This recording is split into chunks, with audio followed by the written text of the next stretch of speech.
Good afternoon, my friends.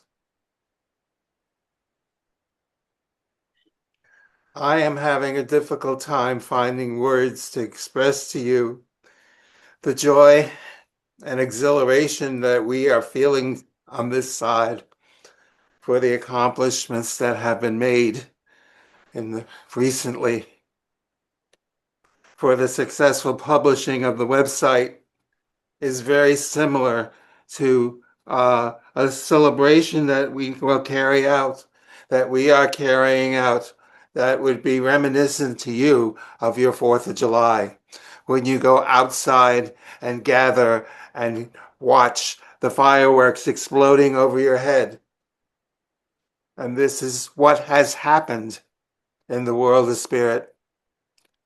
Because what you have accomplished is like setting off a firework. The work that you put in was the match that lit the fuse. And when that fuse burned and it reached the powder, it exploded with light. And the light is the knowledge that will be coming forth from the work that you've done. And the explosion is the energy that ripples through the air. When you attend a 4th of July celebration, you can feel the energy, that bang, reverberate against your physical body, but it's really your soul that is feeling that punch, that reverberation of energy. And that energy is going to go out into the ether waves, and that energy is going to go out and be felt by many, many people on your earth plane. And they will suddenly wonder what they're experiencing. And it will subconsciously have the program to go on the internet. And they will be drawn to the website. And they will begin to learn about what you are teaching here. Just as some of you have experienced that already, of finding us through the internet. It will be happening more and more. And it was the process of publishing it energetically into the world of spirit that created that explosion that is reverberating now in the ether waves. And it will produce results for you. And it will produce results for us. For we have been the wind beneath your wings. We have been the ones who have been encouraging you. And as you discussed today about how spirit orchestrates events to happen in order for certain things, certain events to occur, in order for you to receive a message from that event. And as you could see today, events played out over 25 years ago affected what happened now. For us, there is no time. For us, that 25 years was a blink of an eye. So it is not any wonder, although you marvel at the synchronicity, as you call it. But for us, it is just putting it out there in thought and watching it manifest in your physical world. And this is how we accomplish these things. So we are most overjoyed with the accomplishment you have made. And we are thankful for all the work and dedication that has gone into making this happen, and the cooperation between all of you energetically to make this all happen. For it is truly an event that needed all people in place in order to make this happen. So we are most grateful for your participation, and we are most grateful for your accomplishment. And we applaud you and cheer you, and we smile with tears coming down our faces as we watch the fireworks that you have created. My blessings to all of you, and we cannot express our appreciation enough. So be it. We're now ready for your first question. Thank you. The first question is from Susan Yu. Is the current president, Donald Trump, the same original Donald Trump? Some are saying he was replaced by someone by the deep state, as some of his actions seem unusual for him. Is he the original Donald Trump, and is he still on course? Thank you.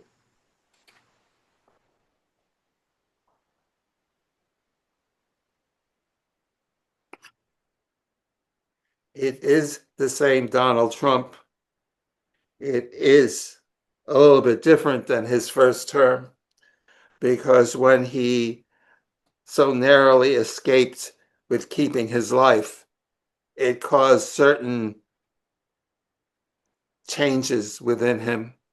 It made him do some self-reflecting, and it made him realize that he needed to become even more aligned with the mission that he set out to do.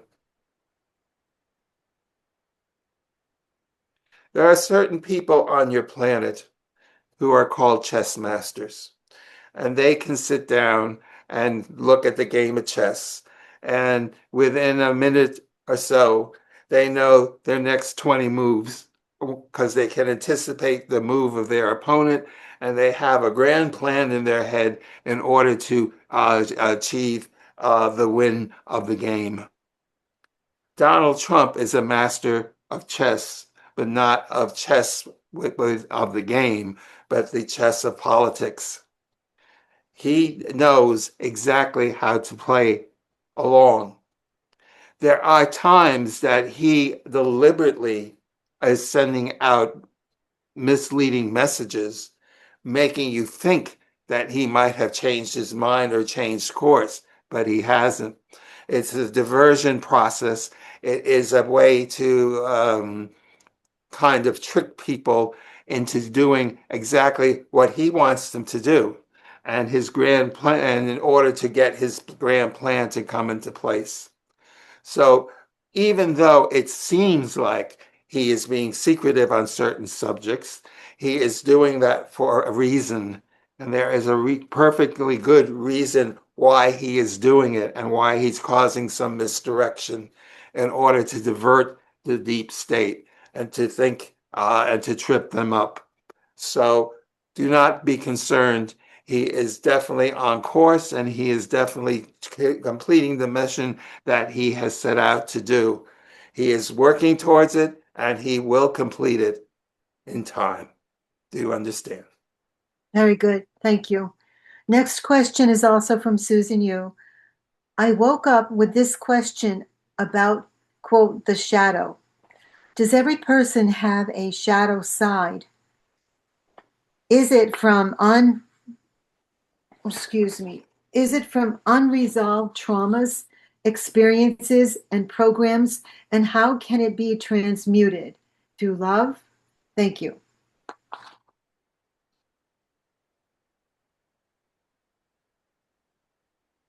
My friend, you must understand that everything is from the oneness. Everything is from Mother Source, Father Creator. And everything that exists was divinely planned. So while you have what you call good and bad, or positive and negative, and you see it in duality, in fact, it's all oneness. It's all the same. You could not experience the good without the bad. The shadows that you are referring to are mostly the what you term negative experiences you might have had in life, which have been recorded in your soul and are there. Some of those experiences might even have happened in past lives, and they are there.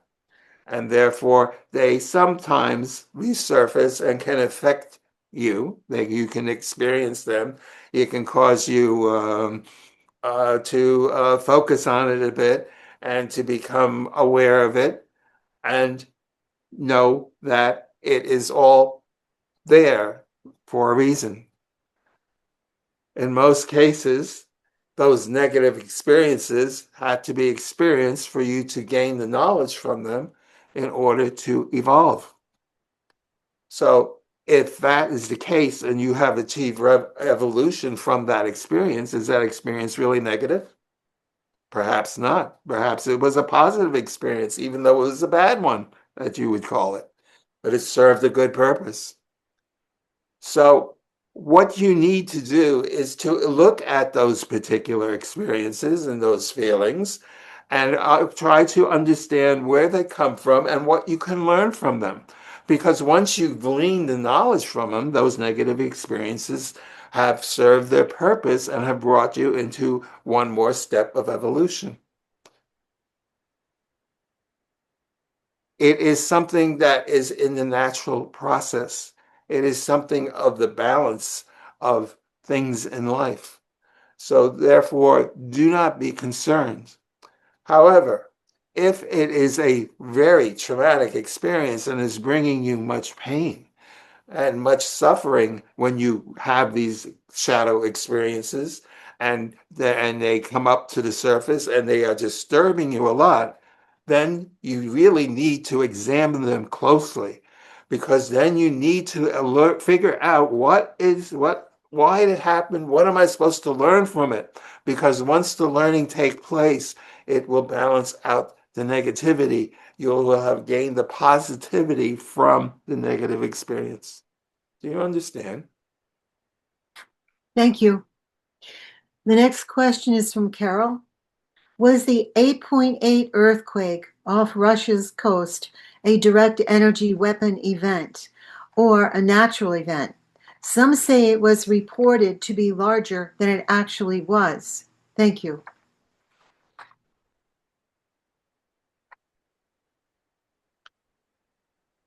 The situation that you are questioning about was a natural occurrence. There is much activity taking place in the plates of your earth plane. Part of that activity is being energized through the emanations of the sun that are coming through now. You have heard about the sun emitting certain rays and certain vibrations that are coming to the earth plane. They are elevating the vibration of the earth, the surroundings of the earth, which are affecting the people of the earth, and is also affecting the actual physical part of the earth itself.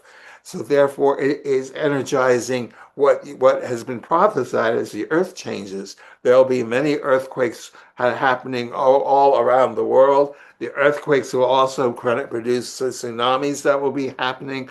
This is all has been predicted many years ago, and the change of the sea coasts and so forth will occur. This is part of what needs to happen in order for you to reach the age of knowledge. As even the Master Jesus said, there'll be earthquakes and trials and tribulations before the new age starts. And this is all part of what is occurring at this point in time. Do you understand? Okay, thank you. So, with the increased emanations from the sun and these intense sun activities and the light codes coming from the sun, can restless sleep and some dizziness occur as a result? as our bodies adjust to these new frequencies? Thank you. You are precisely correct in that assumption. These energy fields have affected many, many people in many different ways. Some people are finding disturbances in sleep, and while some do not. And some people, as you said, have some dizzy spells. They're feeling not well one day, and then they're fine the next day. It is all due to the fluctuations of the earth, of the atmosphere of the earth being stimulated by these rays from the sun, this energy from the sun that is being transmitted. This is all, again, part of going through the what you term the end times to get into the age of knowledge. This is all part of it.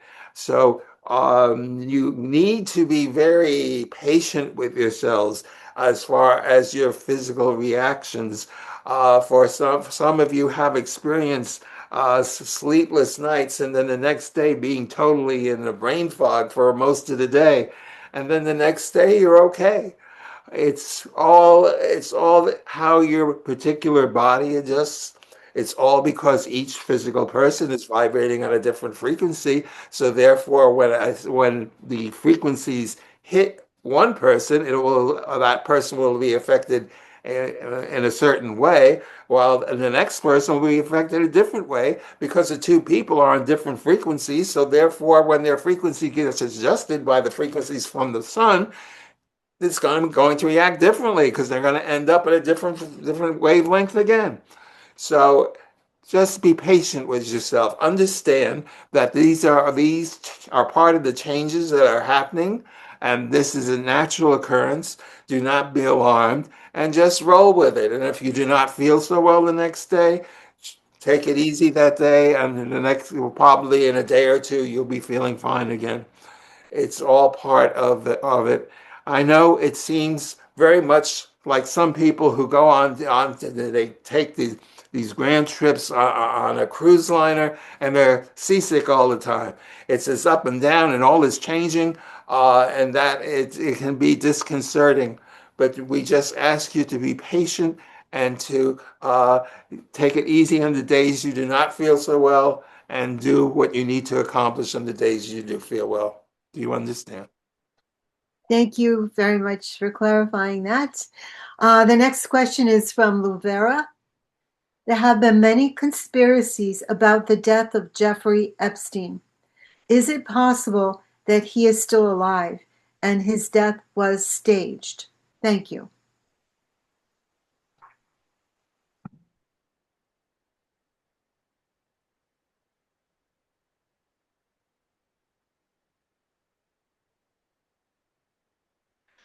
The man that you are asking about led a rather complex life because while it is known of the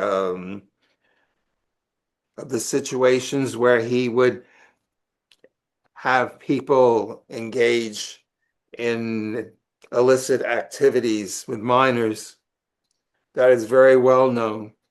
What is not well known is his other connections, and the fact that he was connected not only to the deep state and to the organizations that spy on people, but he had other connections as well. So he was connected to people in very high places. He was connected to people in the British monarchy. He was connected to very wealthy people. And for some of those people, they were interested in the illicit activities. Others were not. And therefore, there was a lot of levels to this person, many of which are not very public. He was one who would also leverage information for his own benefit, and he was threatening to expose some people, to expose some negative things that some people did, and he leveraged that in order to have his death faked and for him to be escorted to a very secret place where he could live out his life free, at least not behind bars, but in a secretive way. So, yes, you are correct. He is still alive, but he will no longer play a part in manipulating people and the other activities that he had done during his life before he was jailed. Do you understand? Yes, thank you, Carl and friends. And that is our last question for today. We really appreciate your being here for us. Thank you. My friends, we appreciate that you are here for us because we of course cannot accomplish the things that you can because we do not have the physical bodies to carry it out. You are in the process of creating a major revolution, a revolution of thought. You will not be picking up guns and doing things like that. But you are in a revolution of energy and a revolution of thought, and a revolution that is going to open minds and is going to liberate people from the slavery of fear and superstition and religions and all the limitations that religions put on people. You are going to be liberating people so that they can go into their own spirituality, that they can have their full potential, so they can be their own gods, which was what they were supposed to be living at for so long ago. You are going into a marvelous age when you cannot even begin to imagine the changes that the world will undergo before it gets to the age of knowledge. It'll be so completely different, you will not hardly recognize it. But you are the pioneers, and you are the revolutionaries that are causing the major waves of change within the thought process, within the energetic processes. These are things that we cannot do. We can inspire them, and which we have. But in order for it to happen on the earth plane, it's physical people that need to be, as was termed, boots on the ground. You are the ones that are doing the work that we need to be done. So we are the ones who are indebted to you because we cannot create that kind of change. We can only inspire it through people's minds and people's spirit, but we cannot physically do it. Think about it. Some of you have had the privilege or have read about physical mediumship, where you could take a trumpet and lift it up in the and it's lifted up into the air. And spirit does that. But how much energy does it take from that medium? The spirit people don't have the energy to do it. It's the energy withdrawn from the medium to do it. We don't have the capacity to affect change like that physically. And that is why you are so important to us. So while we accept your appreciation most graciously, we return to you 100-fold, for you are the ones that are doing all the work, the hard work. And we cannot express to you enough our sincere appreciation for it, and how gratified we are and how happy we are that you are following the instructions that we send out to manifest these things into your world. For, like I said, we can't do it ourselves. So with that, I need to tell you that every one of you is receiving what we might term a pat on the back, our appreciation, our love, our gratitude for the parts that you are playing in this energetic melding and harnessing of energy to accomplish this goal that you have today. And we are just in celebration. And we ask you to be in celebration too, because this truly is a remarkable feat that you have accomplished. And it would not be accomplished without your cooperation, your understanding and love for working with the world of spirit. I said to you years ago that you are all mediums. And in effect, you are all mediums because you accomplished this energetic feat, this energetic goal through your energy. And mediums work with energy all the time, as you know. So it is with abundant love and joy that we say thank you to you. And we leave you with our blessings and our joy and wish you peace. Celebrate your accomplishments, my friends. So be it.